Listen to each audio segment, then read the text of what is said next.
ایک بڑا اہم سوال ہے جس کا جاننا ہم تمام کے لیے بے انتہا ضروری ہے۔ لاک ڈاؤن میں جیسے عید کی نماز کی اجازت نہیں ملی، اسی طرح سے اگر بقرہ عید کی نماز کی اجازت بھی گورنمنٹ کی طرف سے نہ ہو تو ایسی صورت میں بقرہ عید کی نماز کے بدلے کون سی نماز اور کیسے پڑھی جائے؟ دوسرا سوال اسی میں یہ بھی ہے کہ اگر گورنمنٹ کی طرف سے کچھ پابندیوں کے ساتھ اجازت ملتی ہے، مثلاً آپ بقرہ عید کی نماز پڑھ سکتے ہیں لیکن آپ کو سوشل ڈسٹینسنگ مینٹین کرنا ہوگا، آپ کو ماسک لگانا ہوگا، آپ جب نماز کے لیے آئیں تو آپ کو ہاتھ سینیٹائزر سے صاف کرنا ہوگا، تو یہ دونوں جو مسئلے ہیں اس کا جواب ہم مفتی صاحب قبلہ سے چاہتے ہیں۔ تو اس سلسلے میں جیسا کہ آپ کو یہ علم ہوگا کہ ابھی رمضان شریف گزرا، عید الفطر کی نماز کے لیے ہمارے تمام علماء اہل سنت نے یہ بیانات جاری کیے اور فقہ کی روشنی میں یہ بتا دیا گیا کہ عید الفطر کی نماز جو لوگ عیدگاہ میں یا مسجد میں نہیں پڑھ پا رہے ہیں وہ اپنے اپنے گھروں میں وہ بطور شکرانہ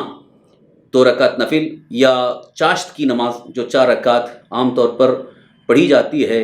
وہ چاشت کی نماز گھر میں پڑھ لیں۔ اللہ تعالیٰ ان کی نیت کے مطابق انہیں بھی ثواب عطا فرمائے گا۔ لہٰذا اسی طرح سے اس وقت عید الاضحیٰ کے موقع پر پہلے تو کوشش کرنی چاہیے تاکہ ہمیں پورا موقع مل جائے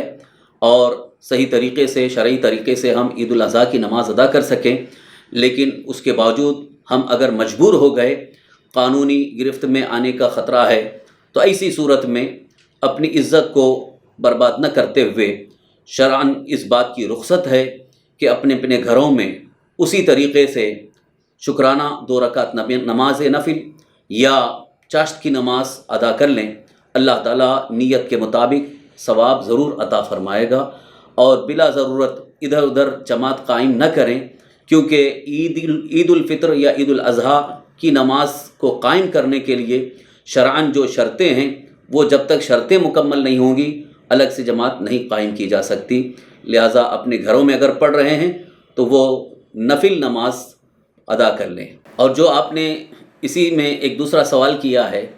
کہ اگر حکومت کی طرف سے پرمیشن مل جائے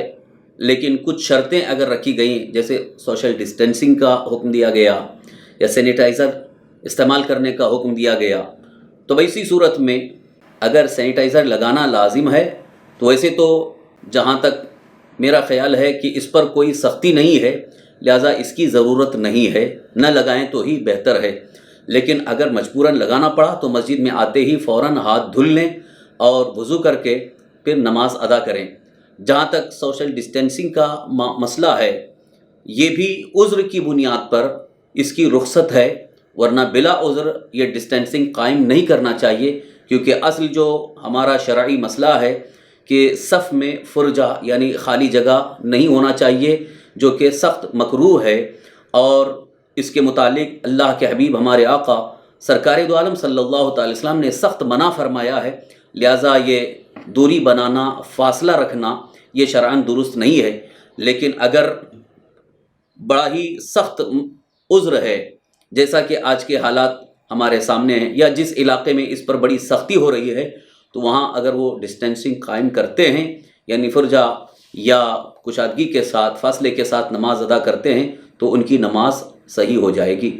اور نماز کا ثواب بھی انہیں حاصل ہوگا۔ واللہ تعالی اعلم۔ آج ہی SDI چینل کو سبسکرائب کریں،